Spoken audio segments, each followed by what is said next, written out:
والصلاة والسلام على سيد المرسلين وعلى آله وصحبه أجمعين. أما بعد، رب اشرح لي صدري ويسر لي أمري واحلل عقدة من لساني يفقهوا قولي. أعوذ بالله من الشيطان الرجيم.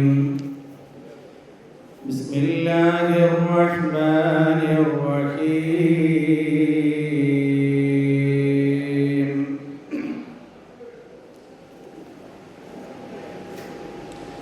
اعلموا أنما الحياة الدنيا لعب ولهو وزينة وتفاخر بينكم وتكاثر في الأموال والأولاد كمثل غيث أعجب الكفار نباته ثم يهيج فتراه مصفرا ثم يكون حطاما وفي الآخرة عذاب شديد ومغفرة من الله ورضوان وما الحياة الدنيا إلا متاع الغرور.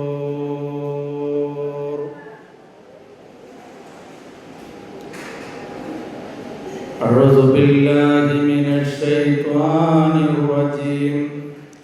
لقد جاءكم رسول من أنفسكم عزيز عليه ما عنتم حريص عليكم بالمؤمنين رؤوف رحيم. فإن تولوا فقل حسبي الله لا إله إلا هو عليه توكلت وهو رب العرش العظيم.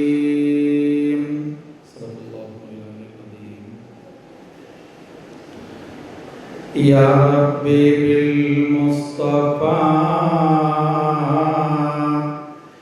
بلغ مقاصدنا واغفر لنا ما مضى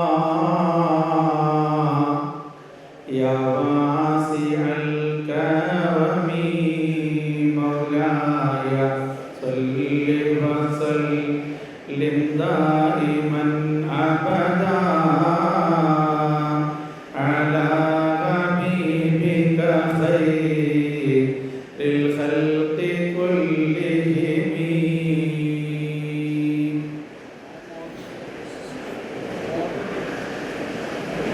സ്നേഹമുള്ള ഉസ്താദുമാരെ,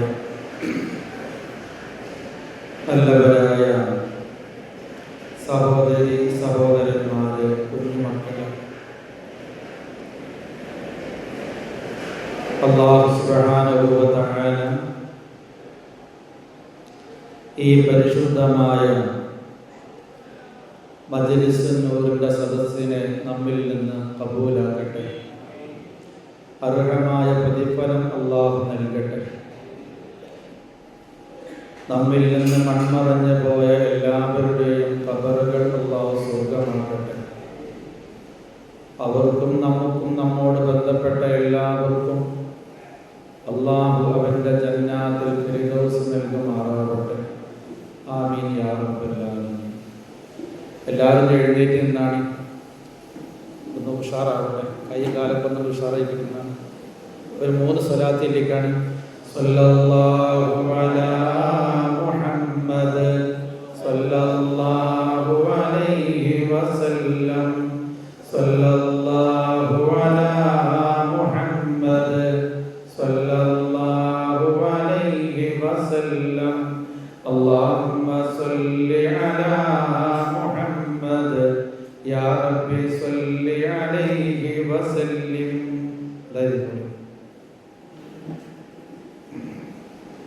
പ്രിയമുള്ള സഹോദരി സഹോദരന്മാരെ,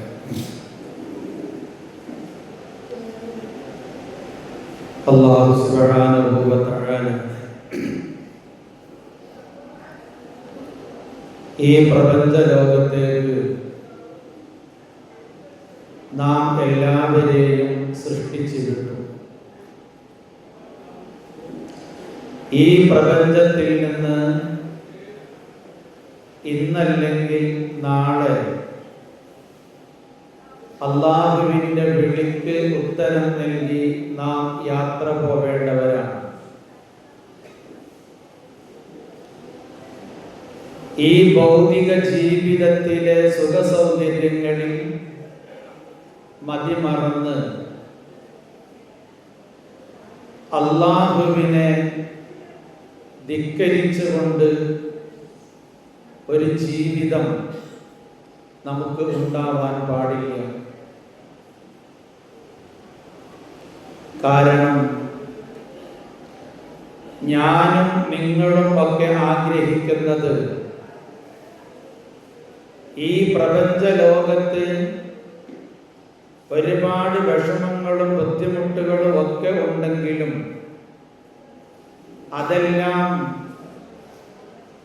അല്പസമയത്തേക്ക് മാത്രമേ ഉള്ളൂ. നാളെ പാരത്രിക ലോകമാണ് എനിക്ക് ശാശ്വതമായിട്ട് ഉള്ളത്, അവിടെയാണ് ഞാൻ വിജയിക്കേണ്ടത് എന്നാണ്. ഒരു കാര്യം മനസ്സിലാക്കണം, ഈ ദുനിയാവിനെ സംബന്ധിച്ച് പരിശുദ്ധ ഖുർആനിൽ അല്ലാഹു പല ഭാഗങ്ങളിലായി പ്രതിപാദിച്ചിട്ടുണ്ട്.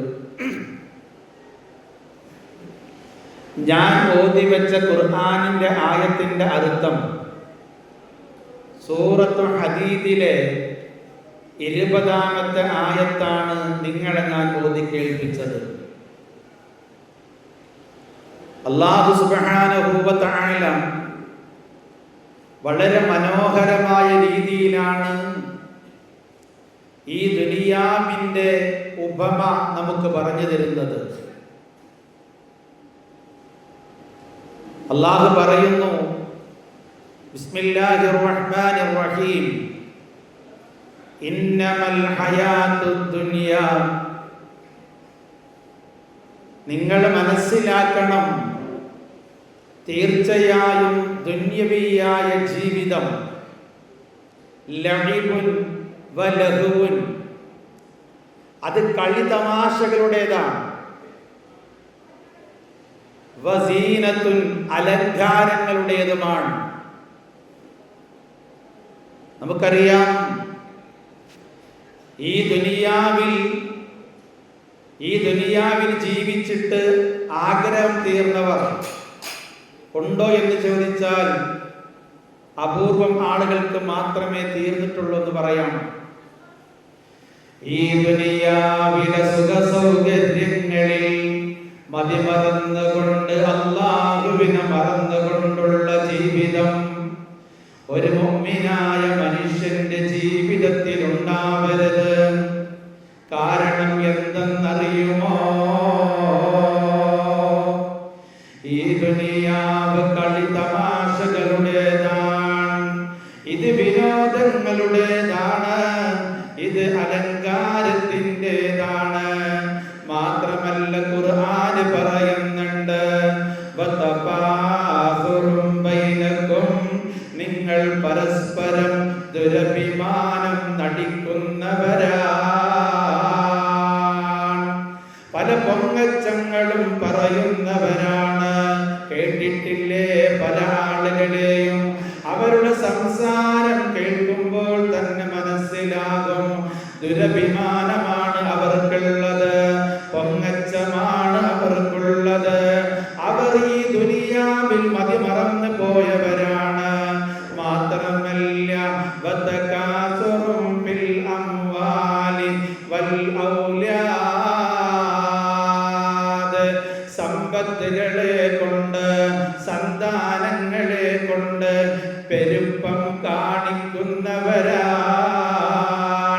എനിക്ക് 10 മക്കളുണ്ട്, അവരിൽ 8 ആൺമക്കളാണ്, 2 പെൺമക്കളാണ്. ഉദാഹരണം ഞാൻ പറഞ്ഞതാണ്. അവരെല്ലാവരും വിദേശ രാജ്യത്ത് ജോലി ചെയ്യുന്നവരാണ്, വലിയ ശമ്പളത്തിന് ജോലി ചെയ്യുന്നവരാണ്, വലിയ സമ്പത്തിന്റെ ഉടമകളാണ്, സമ്പത്തിന്റെ ഉടമകളാണ്. സമ്പത്ത് പെരുത്ത് കാണിക്കുക, സമ്പത്ത് പെരുപ്പം കാണിക്കുക, മക്കളെ പെരുപ്പം കാണിക്കുക, തന്റെ മക്കളുടെ വിദ്യാഭ്യാസത്തെ പെരുപ്പം കാണിച്ച് പറയുക, ഞാൻ ഉന്നതമായ തറവാട്ടിലെ വ്യക്തിയാണ്, ഞാൻ വലിയ സമ്പന്നനാണെന്ന് പറഞ്ഞിട്ട് ദുനിയാവിൽ പൊങ്ങച്ചം കാണിക്കുന്നവർ, അവർ ഒരു കാര്യം മനസ്സിലാക്കണേ. എന്തിനാണ് മനുഷ്യ നീ ദുനിയാവിൽ പൊങ്ങച്ചം കാണിച്ചത്? നീ എന്തിനാണ് ദുരഭിമാനം കാണിച്ചത്? നീ എന്തിനാണ് മറ്റുള്ള ആളുകളുടെ മുമ്പിൽ വെച്ചുകൊണ്ട് തന്റെയും കുടുംബങ്ങളെയും ഇങ്ങനെ പെരുപ്പം കാണിച്ച് പറഞ്ഞത്? അത് അഹങ്കാരമാണ്, അല്ലാഹു പുറത്തു തരികയില്ല. ആ വിഭാഗത്തെ സംബന്ധിച്ച് ഖുർആൻ പറയുന്നത് കണ്ടോ? കമസലി ഗൈസിൻ, ഒരു മഴയെ പോലെയാണ്. ആകാശത്തിൽ നിന്ന് പെയ്തിറങ്ങുന്ന അല്ലാഹുവിന്റെ റഹ്മത്താകുന്ന മഴയുണ്ടല്ലോ, ആ മഴയെ പോലെയാണ്. അഅജബൽ കുഫാറ നബാതുഹു, ആ മഴ വർഷിച്ചപ്പോ ഈ പ്രപഞ്ച ലോകത്ത് സസ്യങ്ങളെല്ലാം മുളച്ചു പൊന്തുകയാണ്. സസ്യങ്ങളെല്ലാം മുളച്ചു പൊന്തുമ്പോ അതിന്റെ പച്ചപ്പ് കാണുമ്പോ കർഷകർക്ക് വല്ലാത്ത സന്തോഷമാണ്. താൻ വിത്ത് നട്ടിരുന്നു, ഞാൻ കൃഷിപ്പണി നടത്തിയിരുന്നു, അല്ലാഹുവിന്റെ മഴയങ്ങ് പെയ്തപ്പോ അതെല്ലാം പച്ച പിടിച്ചിരിക്കുകയാണ്. ഈ പുല്ലുകൾ കാണുമ്പോ, ഈ ചെടികൾ കാണുമ്പോ കർഷകരെല്ലാവരും അത്ഭുതപ്പെട്ടു പോവാറുണ്ട്. അവർക്ക് വലിയ അത്ഭുതം വരുന്നു. പിന്നെ നിങ്ങൾ കേൾക്കണേ, കുറച്ചങ്ങ് കഴിയുമ്പോ അതങ്ങ് ഉണങ്ങിപ്പോകുന്നതാണ്. ആ പച്ചപ്പ് അധിക കാലം അധിക സമയം നീണ്ടു നിൽക്കില്ല. കുറച്ച് കഴിഞ്ഞാൽ ആ പച്ചപ്പങ്ങ് അസ്തമിച്ചിട്ട് പിന്നീട് ആ പുല്ലുകൾക്ക് ഉണക്കം വരികയാണ്, ആ ചെടികൾക്ക് ഉണക്കം വരികയാണ്. അത് മഞ്ഞ നിറം പൂണ്ടതായിട്ട് അങ്ങേക്ക് കാണാവുന്നതാണ്. അല്ലാഹുവിന്റെ പരിശുദ്ധ പ്രവാചകനോടാണ് അഭിസംബോധന, എങ്കിലും നമ്മളോടാണ് പറയുന്നത്. ആ പുൽച്ചെടികളെല്ലാം മഞ്ഞ നിറമായിട്ട് പോകുന്നതാണ്. പിന്നീട് അതെല്ലാം തുരുമ്പായിട്ട് പോകുന്നതാണ്, തുരുമ്പായി പോകുന്നതാണ്. എവിടെ പോയി പച്ചപ്പുല്ല്? എവിടെ പോയി ചെടികള്? ഒരു അല്പനിമിഷം മാത്രമാണ് ആ പച്ചപ്പ് നാം കണ്ടത്. ശക്തമായ വെയിൽ വന്നപ്പോ അത് ഉണങ്ങിപ്പോയിട്ടുണ്ട്, കരിഞ്ഞു പോയിട്ടുണ്ട്. പിന്നെ അവിടെ പുല്ലുകളില്ല. അതുപോലെയാണ് ഈ ദുനിയാവില് സമ്പത്ത് കൊണ്ട് പൊങ്ങച്ചം നടിക്കുന്നവൻ, സന്താനങ്ങൾ കൊണ്ട് പൊങ്ങച്ചം നടിക്കുന്നവർ എന്ന് പരിശുദ്ധ ഖുർആൻ കഴിഞ്ഞില്ലല്ലോ. വഫിൽ ആഖിറതി അദാബുൻ ശദീദ്, അല്ലാഹുവിനെ മറന്നുകൊണ്ട് ജീവിച്ച മനുഷ്യ, ദുനിയാവിൽ ദുർമാർഗിയായിട്ട് നടന്ന വ്യക്തിയെ, മറ്റു മനുഷ്യന്മാരോട് അഹങ്കാരത്തോടുകൂടെ സംസാരിച്ചവനെ, മനുഷ്യത്വമില്ലാത്ത പോലെ സംസാരിക്കുന്നവനെ, അധികാരം വെച്ചുകൊണ്ട് മറ്റുള്ള മനുഷ്യന്മാരെ വെപ്പാട്ടികളെ പോലെ കാണുന്നവരെ, തന്റെ വീട്ടിലേക്ക് ജോലിക്ക് വരുന്നവര്, തന്റെ കീഴിൽ ജോലി ചെയ്യുന്നവര്, അവരോട് അഹങ്കരിച്ചുകൊണ്ട് സംസാരിക്കുന്നവരുണ്ട്. അധികാരം കിട്ടുമ്പോ ഞാനാണ് ഉന്നതനെന്ന് മനസ്സിലാക്കുന്നവരുണ്ട്. എന്റെ സുഹൃത്തേ, അല്ല സഹോദരി, ഒരു നിമിഷമാണ് അതെല്ലാം ഉള്ളത് അതെല്ലാം നിന്റെ കയ്യിൽ നിന്ന് മാറിപ്പോകുന്നതാണ്. അങ്ങനെ റബ്ബിനെ അഹങ്കരിച്ചുകൊണ്ട് അല്ലാഹുവിനെ മതിമറന്നുകൊണ്ട് ജീവിച്ചത് ഗതിയേ. നിന്നെപ്പറ്റി ഖുർആന് പറയുന്നത് കണ്ടോ, വഫിൽ ആഖിറതി അദാബുൻ ശദീദ്, വളരെ വേദനാജനകമായ ശിക്ഷയാണ് നിന്നെ കാത്തിരിക്കുന്നത്. മാത്രമല്ലല്ലോ, എന്നാൽ ഒരു വിഭാഗം ആളുകളുണ്ട്, അവർക്ക് അധികാരമുണ്ടെങ്കിലും ശരി, അവർക്ക് സമ്പത്ത് ഉണ്ടെങ്കിലും ശരി, അവർക്ക് സന്താനങ്ങളുണ്ടെങ്കിലും ശരി, എന്ത് വിദ്യാഭ്യാസമുണ്ടെങ്കിലും ശരി, എത്ര വലിയ ഉന്നതനാണെങ്കിലും ശരി, ഉന്നതമായ സ്ഥാനത്തേക്ക് എത്തുമ്പോഴും വിനയാനിതനായിട്ട് ജീവിക്കുന്നവരാ. അവരോട് സംസാരിക്കാൻ നമുക്ക് വലിയ ആഗ്രഹമാണ്. അവരെ കണ്ടുമുട്ടുന്നത് വലിയ സന്തോഷമാണ്. അവരുടെ നാവിൽ നിന്നൊരു സംസാരം കേൾക്കുന്നത് നമുക്ക് വല്ലാതെ സന്തോഷമാണ്. ആരെയും കുറ്റപ്പെടുത്തുന്നില്ല, ദേഷ്യപ്പെടുന്നില്ല, നല്ല ഉഹ്റവിയായ സംസാരമാണ് ഉള്ളത്. എന്ത് തന്നെ ദുനിയാവില് സൗഭാഗ്യം ലഭിച്ചപ്പോഴും അതെല്ലാം നൈമിഷികമാണ്. അവർക്ക് സമ്പത്തുണ്ട്, കോടിക്കണക്കിന് സമ്പത്തുണ്ട്, ലക്ഷക്കണക്കിന് സമ്പത്തുണ്ട്, മക്കളൊക്കെ വലിയ ഉന്നതന്മാരാണ്, വലിയ വിദ്യാഭ്യാസമുള്ളവരാണ്, ഉമ്മയുടെ തറവാട്, ബാപ്പയുടെ തറവാട്, ആ നാട്ടിൽ അറിയപ്പെട്ട തറവാട്ടുകാരാണ്. പക്ഷേ ഈ മനുഷ്യനെ കാണുമ്പോ അങ്ങനെയുള്ള തറവാട്ടുകാരനാണെന്ന് മേന്മ പറയുന്നില്ല, വലിയ സമ്പത്തിന്റെ ഉടമയാണെന്ന് പറയുന്നില്ല. വളരെ വിനയാനിതനായിട്ടാണ് ദുനിയാവിൽ നടക്കുന്നത്. എപ്പോഴും അല്ലാഹുവിന് ഓർമ്മയുള്ള ജീവിതമാണ്. അഹങ്കാരത്തിന്റെ സംസാരമില്ല, അഹങ്കാരത്തിന്റെ നടത്തമില്ല. ആ മനുഷ്യന്റെ നാവ് കൊണ്ട്, ആ മനുഷ്യന്റെ പ്രവൃത്തി കൊണ്ട് ഒരു മനുഷ്യന് കണ്ണുനീര് കുടിച്ചിട്ടില്ല, ഒരു മനുഷ്യന്റെ മനസ്സും വേദനിച്ചിട്ടില്ല. അങ്ങനെ പടച്ച റബ്ബിനെ സൂക്ഷിച്ചുകൊണ്ട് ജീവിക്കുന്ന മനുഷ്യ,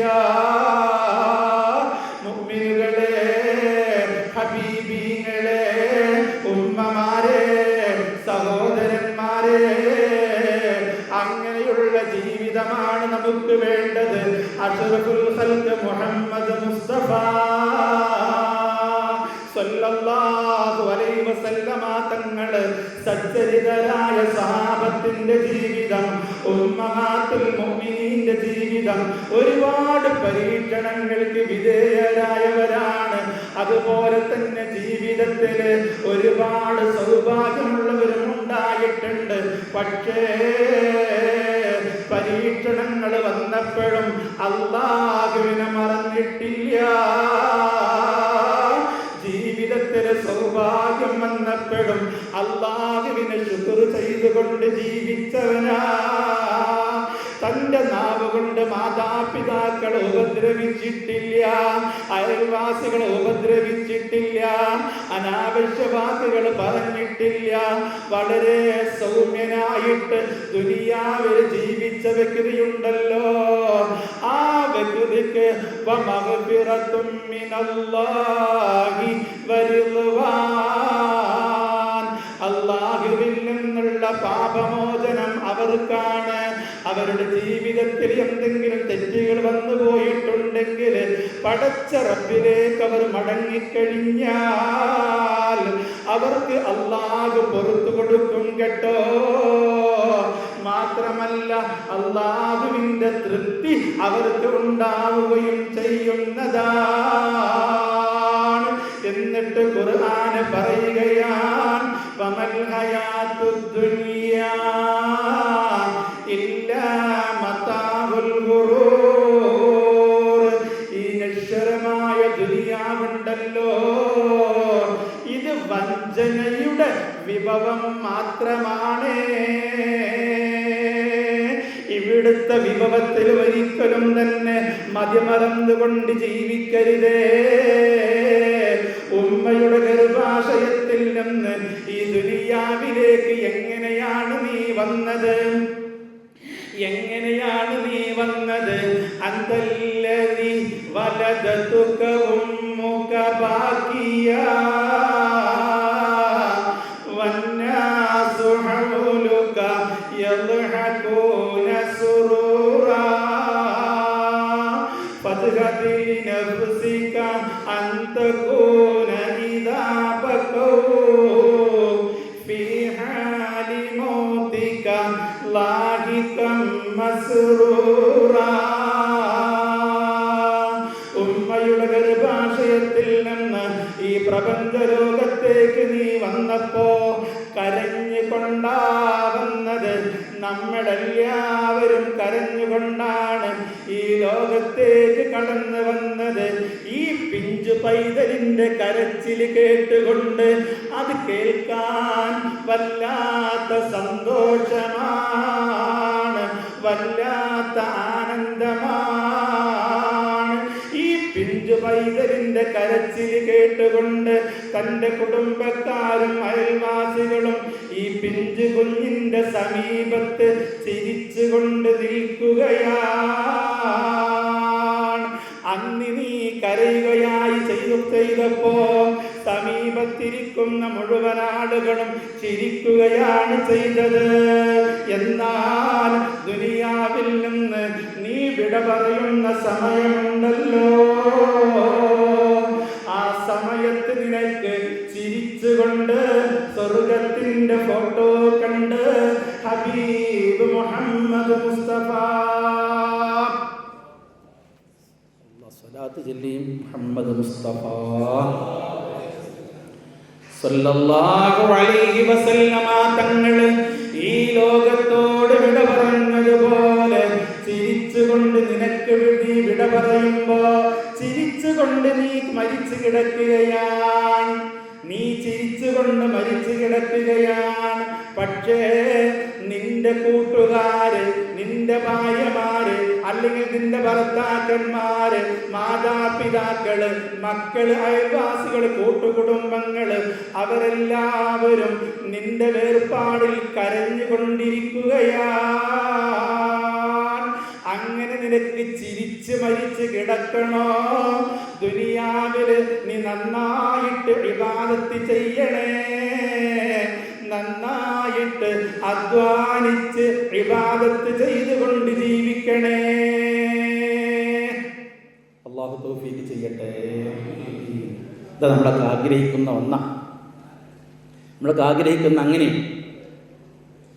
വിഷമങ്ങളും ബുദ്ധിമുട്ടുകളും പ്രയാസങ്ങളൊക്കെ ഉണ്ടെങ്കിലും അങ്ങനെയാണ് ജീവിക്കുന്നത്.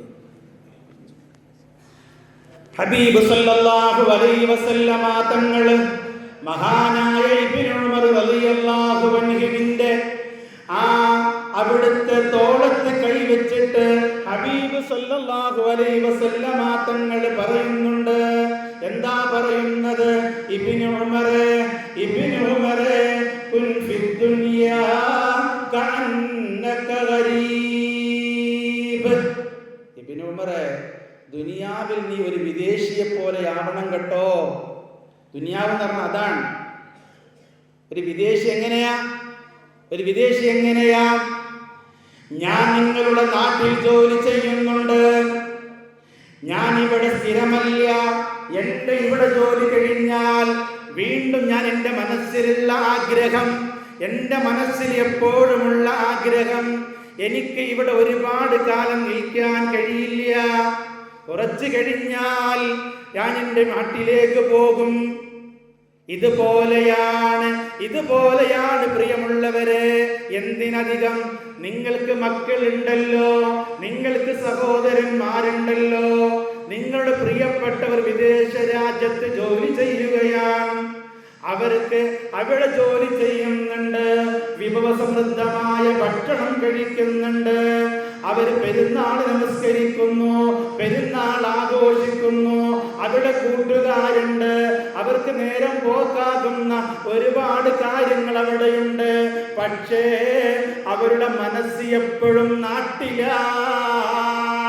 തൻ്റെ ഉമ്മയുടെ അടുത്താണ്. തൻ്റെ ഉമ്മയെ കാണണം, തൻ്റെ ബാപ്പയെ കാണണം, തൻ്റെ പ്രിയപ്പെട്ടവനെ കാണണം, തൻ്റെ പ്രിയപ്പെട്ടവളെ കാണണം, തൻ്റെ മക്കളെ കാണണം, അയൽവാസികളെ കാണണം, നാട്ടുകാരെ കാണണം എന്നുള്ള അതിയായ ആഗ്രഹമാണ്. നാട്ടിലേക്ക് പോകാൻ സമയമാകുമ്പോ ഉമ്മയോട് വിളിച്ചു പറയും, ഉമ്മ അടുത്ത മാസം ഇത്രാം തീയതി ഞാൻ നാട്ടിലേക്ക് വരുന്നുണ്ട് എന്ന് പറയുമ്പോ ആ വിദേശിയായ മനുഷ്യന്റെ കൽബിലുള്ള സന്തോഷം എത്രയാണ്!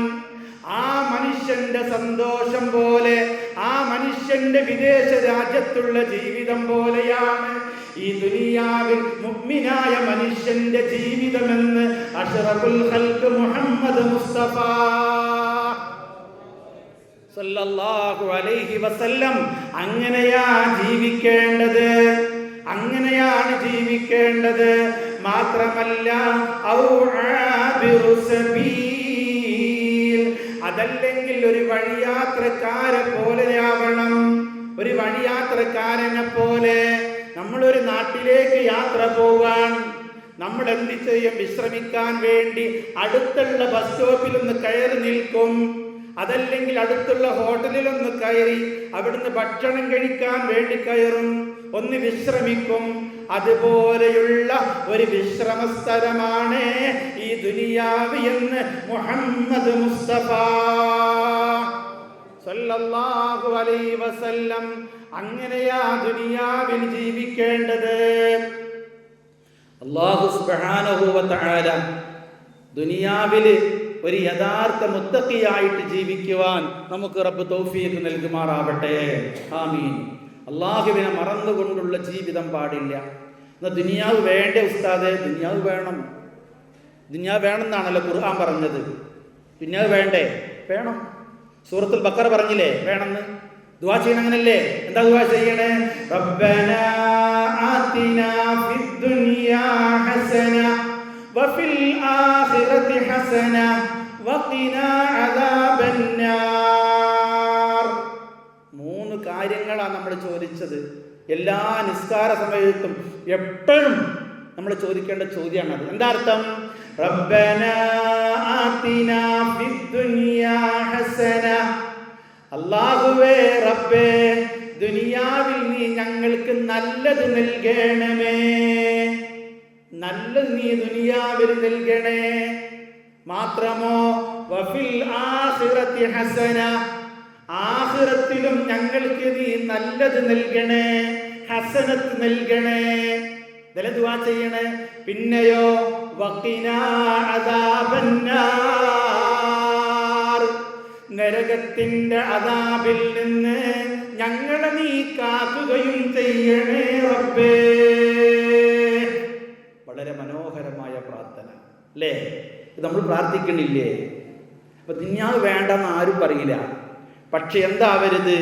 ദുനിയാവിൽ മറന്നുകൊണ്ട് എന്താവരുത്? ജീവിക്കരുത്. ആർത്തി അത് പാടില്ല എന്നാ പറഞ്ഞത്. അത്രേ ഇസ്ലാം പറയുന്നുള്ളൂ. ആർത്തി കാണിക്കാൻ പാടില്ല. ഒരു മൂന്ന് സ്വലാത്തിൽ കാണിക്കും. സല്ലല്ലാഹു അലാ മുഹമ്മദ്.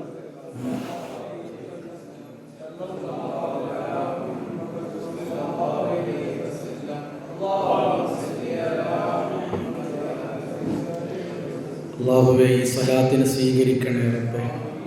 മദീന മുനവ്വറയിലേക്ക് എത്തിച്ചു കൊടുക്കണേ റബ്ബേ. ഹബീബിൻ്റെ ചാരത്തേക്ക് എത്തിച്ചു കൊടുക്കണേ റബ്ബേ. ഇന്ന് സ്വലാത്ത് ചൊല്ലിയാൽ അത് നേരിട്ട് എൻ്റെ അടുത്തേക്ക് എത്തുമെന്ന് മുഹമ്മദ് മുസ്തഫ സല്ലല്ലാഹു എത്തിച്ചു കൊടുക്കണേ റബ്ബേ. പടച്ചവനെ, ഈ സദസ്സിനെ നീ കബൂലാക്കണേ റബ്ബേ. ആമീൻ. ദുനിയാവ് നിർത്താനായോ? ഇൻഷാ അല്ലാഹ് കുറച്ചുകൂടി പറയും. നിർത്താം പോരെ? എന്താണ് ഉണ്ടാത്ത്? കുറച്ച് നേരം പറയല്ലേ? നിങ്ങളൊന്ന് ഉഷാറായിരിക്കട്ടോ, അല്ലെങ്കിൽ ഞാൻ വേഗം നിർത്തും. പിന്നെ ഈ മൊഴി വെറുപ്പിച്ചങ്ങോട്ട് വിട്ടുമെന്ന് പറയരുത് കേട്ടോ.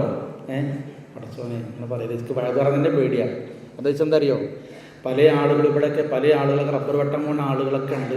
അല്ലാഹു ബർക്കത്ത് ചെയ്യട്ടെ. ആമീൻ. ആ വിഷമങ്ങളൊക്കെ സഹിച്ചിട്ടാണ് ഇവിടെ വരുന്നത്, എനിക്കറിയാം. അതുകൊണ്ട് ഒരുപാട് നേരം ഇരുത്തൂല. ഇൻഷാ അല്ലാഹ് ഈ വിഷയം പൂർത്തീകരിക്കട്ടെ. ഇൻഷാ അല്ലാഹ് നിർത്താം. അള്ളാഹു എല്ലാവർക്കും ബർക്കത്ത് ചെയ്യട്ടെ.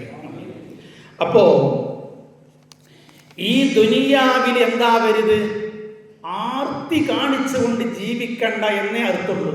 ദുനിയാവ് വേണം, നമ്മൾ അതിനെ ദുആ ചെയ്യുന്ന ആളുകളാണ്. എന്നാൽ ചില ആളുകളുണ്ട്, അവർക്ക് ആഖിറത്തെ സംബന്ധിച്ച് യാതൊരു ചിന്തയുമില്ല, ദുനിയാവ് മാത്രം അതേ ചിന്തയുള്ളൂ. ശരിക്ക് നിസ്കാരം പോലും നിർവഹിക്കാത്തവരുണ്ട്. നിസ്കാരം പോലും, ജമാഅത്ത് പോട്ടെ, നിസ്കാരം പോലും നിർവഹിക്കാത്തവരുണ്ട്.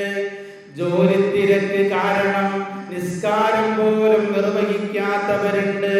ദുനിയാവിനോട് ആർത്തിയാണ്. നിങ്ങൾക്ക് ഞാനൊരു ചരിത്രം പറഞ്ഞു തരാം. മഹാനായ ഈസാ നബി അലൈഹിസ്സലാത്തു വസ്സലാം, ഈസാ നബി അലൈഹിസ്സലാത്തു വസ്സലാം ഒരു സഹോദരനെയും കൂട്ടിയിട്ടൊരു യാത്ര പോവുകയാണ്.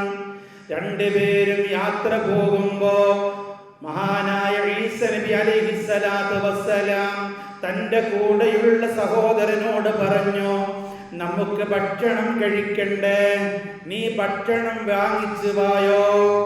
ആ സമയത്ത് ഈ സഹോദരൻ പോയി 3 പത്തിരി വാങ്ങിച്ചു കൊണ്ടുവന്നു. ഈ പത്തിരിന്റെ വലിപ്പത്തിലുണ്ട് അത് നിന്നോട് ചോദിക്കണ്ട കേട്ടോ, അങ്ങനത്തെ ഒരു പത്തിരി അത്ര അർത്ഥമുള്ളൂ. ഇനി ഉസ്താദെ 3 പത്തിരി ഇപ്പം എത്ര ഉണ്ടാകുന്നു, അങ്ങനെയൊക്കെ ചോദ്യങ്ങൾ ഉണ്ടാവുകയും അപ്പം ആ ഒരു പത്തിരി നടത്താം. അത്ര കിട്ടാവില്ല. 3 പത്തിരി വാങ്ങിച്ചു കൊണ്ടുവന്നു. ഒന്ന് ഈസാ നബി അലൈഹിസ്സലാത്തു വസ്സലാമും കഴിച്ചു. രണ്ടാമത്തത് തൻ്റെ കൂടെയുള്ള സഹോദരനും കഴിച്ചു. ഇനി ബാക്കി ഒരു പത്തിരിയുണ്ട്. ആ പത്തിരി അവിടെ വെച്ചുകൊണ്ട് തൊട്ടടുത്തുള്ള നദിയിലേക്ക് ഈസാ നബി അലൈഹിസ്സലാത്തു വസ്സലാം വെള്ളം കുടിക്കുവാൻ വേണ്ടി അങ്ങോട്ട് പോയി. വന്നു നോക്കുമ്പോ ഇവിടെ പാത്രത്തിലുണ്ടായിരുന്ന പത്തിരി കാണുന്നില്ല. കൂടെയുണ്ടായിരുന്നവനോട് ചോദിച്ചു, ഇവിടെ പാത്രത്തിലുണ്ടായിരുന്ന പത്തിരി എവിടെയാണ്? അവര് പറഞ്ഞു, എനിക്കറിയില്ല. ആ സഹോദരൻ പറഞ്ഞു, എനിക്കറിയില്ല. മഹാനായ ഈസാ നബി അലൈഹിസ്സലാത്തു വസ്സലാം പറഞ്ഞു, പറ, എന്തേ പത്തിരി എവിടെ പോയി, എന്നോട് പറ. ആ സമയത്ത് പറഞ്ഞു, ലാ അദിരി, എനിക്കറിയില്ല. ആ സമയത്ത് പോട്ടെ, നമുക്ക് മുന്നോട്ട് പോവാം എന്ന് പറഞ്ഞ് രണ്ടുപേരും മുന്നോട്ട് പോവുകയാണ്. ഒരുപാടങ്ങ് അകലെ സഞ്ചരിച്ച് കുറച്ചങ്ങകലെ എത്തിയപ്പോ ഒരു വലിയ മാൻപേട കൂട്ടം ഇങ്ങനെ വരുന്നുണ്ട്. അപ്പോൾ ഈസാ നബി അലൈഹിസ്സലാത്തു വസ്സലാം അതിൽ നിന്ന് ഒരു മാൻപേടയെ തൻ്റെ അടുക്കലേക്ക് ഇങ്ങനെ മാടി വിളിച്ചു. പ്രവാചകനാണല്ലോ, അല്ലാഹു കൊടുക്കുന്ന മുഅ്ജിസത്താണ്. ആ മാൻപേട മഹാനവറുകളുടെ അടുക്കലേക്ക് അനുസരണയോടെ വന്നു. മഹാനവറുകള് ആ മാൻപേടയെ അറുത്ത് ആ മാൻപേടയുടെ ഇറച്ചി ചുട്ടുകൊണ്ട് രണ്ടുപേരും അത് ഭക്ഷിച്ചു. രണ്ടുപേരും ഇരുന്ന് നല്ല റാഹത്തോടുകൂടെ ഭക്ഷണം കഴിച്ചു. എന്നിട്ട് അതിൻ്റെ തോലുകളും അതിൻ്റെ എല്ലുകളും ഒരു ഭാഗത്ത് ഒരുമിച്ച് കൂട്ടി. എന്നിട്ട് ആ മാൻപേടയോട് ഈസാ നബി അലൈഹിസ്സലാത്തു വസ്സലാം പറഞ്ഞു, ഖും ബിഇദ്നില്ലാഹ്, അല്ലാഹുവിന്റെ സമ്മതപ്രകാരം നീ എഴുന്നേറ്റ് പോവുക. ഉടനെ തന്നെ പ്രവാചകനാണല്ലോ, നമ്മളൊക്കെ അങ്ങനെ വിശ്വസിക്കുന്ന ആളുകളാണ്. ഈസാ നബി അലൈഹിസ്സലാത്തു വസ്സലാം ഇത് പറഞ്ഞപ്പോ ഈ മാൻപേട തുള്ളിച്ചാടി എഴുന്നേറ്റ് പോയി എന്നാണ് ഇത് ഈ സഹോദരൻ കാണുകയാണ്. എന്നിട്ട് ഇത് ഈ സഹോദരൻ ഇങ്ങനെ വീക്ഷിച്ചു നിൽക്കുകയാണ്. അപ്പ ചോദിച്ചു, അസ്അലുകല്ലദീ മൻ അറാക ഹാദിഹിൽ ആയ, എന്റെ പ്രിയപ്പെട്ട സഹോദര, ഈ കാണുന്ന ദൃഷ്ടാന്തം ഇത് കണ്ടില്ലേ? ഒരു മാൻപേട ഇപ്പോൾ ഇവിടെ എഴുന്നേറ്റ് പോയില്ലേ? ഈ ദൃഷ്ടാന്തം നീ കണ്ടില്ലേ? അത് സൃഷ്ടിച്ചു വിട്ടവനായ, ഈ ദൃഷ്ടാന്തം കാണിച്ചവനായ അല്ലാഹുവിനെ മുൻനിർത്തി നിന്നോട് ഞാൻ ചോദിക്കുന്നു, ആരാണ് പത്തിരി ഭക്ഷിച്ചത്? അപ്പോൾ ഇവൻ പറഞ്ഞു ലാ അദിരി, എനിക്കറിയില്ല. ഇതാ കണ്ടപ്പോൾ എന്താ പറഞ്ഞത്? എനിക്കറിയില്ല. അങ്ങനെ ശരി പോട്ടെ, രണ്ടുപേരും മുന്നോട്ട് പോവുകയാണ്. ഒരുപാട് അങ്ങകലെ നടത്തി വലിയതായ ഒരു സമുദ്രം കാണുകയാണ്. ആ ഈ സമുദ്രത്തിലൂടെ മഹാനവറുകൾ ഈസാ നബി അലൈഹിസ്സലാം ഈ സഹോദരന്റെ കൈയും പിടിച്ചിട്ട് ഈ സമുദ്രത്തിന്റെ മുകളിലൂടെ അങ്ങ് നടന്നിട്ട് സമുദ്രത്തിന്റെ അക്കരെ പോയി. സമുദ്രത്തിന് മുകളിൽ നടക്കൂ ഉസ്താദെ, ഇതൊക്കെ വെറുതെ പൊള്ളു പറയല്ലേ. കിതാബിലുള്ളത് ഹബീബിങ്ങളെ, പരിശുദ്ധ പ്രവാചകനായ ഈസാ നബി അലൈഹിസ്സലാം അള്ളാഹു കൊടുക്കുന്ന മോചിതത്ത. അങ്ങനെ ഈ നദിയുടെ സമുദ്രത്തിന്റെ അപ്പുറത്തേക്ക് എത്തി. ഈ അത്ഭുതം കണ്ടു ഈ സഹോദരൻ. അപ്പോഴും ചോദിച്ചു, ആരാണ് പത്തിരി ഭക്ഷിച്ചത്? അപ്പോഴും പറഞ്ഞു ലാ അദിരി, എനിക്കറിയില്ല. അപ്പോഴും പറഞ്ഞു എനിക്കറിയില്ല. എന്നോട് പറ. അറിയില്ല. ചുരുക്കി പറയട്ടെ, വീണ്ടും യാത്ര പോവുകയാണ്. അങ്ങനെ യഥാ മഹാനവറുകള് ഒരു മരുഭൂമിയിലെത്തുകയാണ്. അവിടെ നിന്ന് ഒരു പിടി മണ്ണിങ്ങനെ വാരിയെടുക്കുകയാണ്. ആ മണൽ വാരിയെടുത്തിട്ട് അത് ഭൂമിയിലേക്ക് ഇങ്ങനെ ഇടുകയാണ്. ഇടുന്ന സമയത്ത് അത് ആ മണൽത്തരികളോട് മഹാനവറുകൾ പറഞ്ഞു, അല്ലാഹുവിന്റെ സമ്മതപ്രകാരം നീ സ്വർണമാവണേ. അല്ലാഹുവിന്റെ സമ്മതപ്രകാരം നീ സ്വർണമാവണേ എന്ന് ഈ മണൽത്തരികളോട് മഹാനായ പ്രവാചകൻ പറഞ്ഞു. അങ്ങനെയതാ സ്വർണ നാണയങ്ങള് ഭൂമിയിലേക്ക് ഇങ്ങനെ വീഴുകയാണ്. ഈ സഹോദരൻ ഇങ്ങനെ നോക്കി നിൽക്കുകയാണ്. സ്വർണ്ണ നാണയ കണ്ടത്, അന്താളിച്ചു പോയി. അങ്ങനെ മഹാനവറുകള് ഈ കൂടിയിരിക്കുന്ന സ്വർണ്ണ നാണയങ്ങളെ മൂന്നാക്കി വിഭജിച്ചു. എന്നിട്ട് പറഞ്ഞു, സുലുസുല്ലി, മൂന്നിലൊന്ന് എനിക്കാണ്. ആരാ പറയുന്നത്? ഈസാ അലൈഹിസ്സലാം. മൂന്നിലൊന്ന് എനിക്കാണ് കേട്ടോ. പിന്നെ വസുലുസുല്ലക, മൂന്നിലൊന്ന് നിനക്കാണ് കേട്ടോ. ഇനിയോ വസുലുസുഞ്ഞ് മൂന്നിലൊന്നുണ്ട്. അതാർക്കാന്നറിയുമോ? അത് പത്തിരി ഭക്ഷിച്ച വ്യക്തിക്കുള്ളതാണ്. എങ്ങനെയുണ്ട്? മൂന്ന് ഓഹരി വെച്ചിട്ട് പറഞ്ഞു, ഒരു ഓഹരി എനിക്കാണ്, ഒരു ഓഹരി നിനക്കാണ്. ഒരു ഓഹരി ആയിരിക്കാം. ഉറങ്ങിയോ? അങ്ങനെ പറയുങ്ങളെ, പത്തിരി ഭക്ഷിച്ച വ്യക്തിക്കുള്ളതാണ്. ഇത് കേട്ടപ്പോ ഈ സഹോദരൻ ചാടി എഴുന്നേറ്റ് പറഞ്ഞു, ഞാനാണ് പത്തിരി ഭക്ഷിച്ചത്. എങ്ങനെയുണ്ട്? ദുനിയാവിലെ സ്വർണ്ണനാടേ കണ്ടിരിക്കുന്നത് എങ്ങനെയുണ്ട്? ഇതാണ് ഹബീബിങ്ങളെ. ഒരു ദുനിയാവിനെ പറ്റി പറഞ്ഞതാ. ഇതാണ് ദുനിയാവ്. സമ്പത്ത് കാണുമ്പോൾ അള്ളാനെ മറക്കും. ചില മനുഷ്യന്മാരെ പെരുമാറ്റം കാണുമ്പോഴേ സത്യം പറയാനുള്ള നമുക്ക് വല്ലാത്ത വിഷമ തോന്നുക. അന്തല്ലാത്ത കാട്ടിക്കൂട്ടും. അള്ളാഹു ഒരുപാട് ഞഴമത്ത് കൊടുത്തിട്ടുണ്ടാവും. പക്ഷെ അള്ളാഹിനെ മറന്നിട്ടുള്ള വർത്താനങ്ങളായിരിക്കും, കാര്യങ്ങളായിരിക്കും പറഞ്ഞു കൂട്ടുക. അള്ളാഹു നമുക്കൊക്കെ അവർക്കും എല്ലാവരും സൽബുദ്ധി നൽകുമാറാവട്ടെ. അള്ളാഹു സുബ്ഹാനഹു വ തആല ദുനിയാവിൽ നമുക്ക് സമ്പത്ത് വേണം. പക്ഷെ അള്ളാഹിനെ മറന്നുകൊണ്ട് സമ്പത്ത് അള്ളാഹു നമുക്ക് നൽകാതിരിക്കട്ടെ. ആമീൻ. ആ സമ്പത്ത് നമുക്ക് വേണ്ട. അള്ളാഹു പൊരുത്തപ്പെടാത്ത സമ്പത്ത് നമുക്ക് വേണ്ട. അതിൽ ബർക്കത്ത് ഉണ്ടാവില്ല. അള്ളാഹു പൊരുത്തപ്പെടുന്ന സമ്പത്താണ് നമുക്ക് വേണ്ടത്. അതുകൊണ്ടേ നമുക്ക് ഉപകാരം ഉണ്ടാകും. അള്ളാഹു സുബ്ഹാനഹു വ തആല ഇനി ഒരുപാട് വിഷയങ്ങൾ പറയാനുള്ള എഴുതിക്കൊണ്ടത് ഇനി ഒരുപാട് കടക്കുന്നുണ്ട്. ഇൻഷാ അല്ലാഹ് ഇനി മറ്റൊരവസരത്തിൽ നമുക്ക് പറയാം. അള്ളാഹു തൗഫീഖ് നൽകുമാറാവട്ടെ. ആമീൻ എന്ന് മാത്രം പറഞ്ഞുകൊണ്ട് ഇൻഷാ അല്ലാഹ് ഞാൻ ദുആയിലേക്ക് കടക്കുകയാണ്.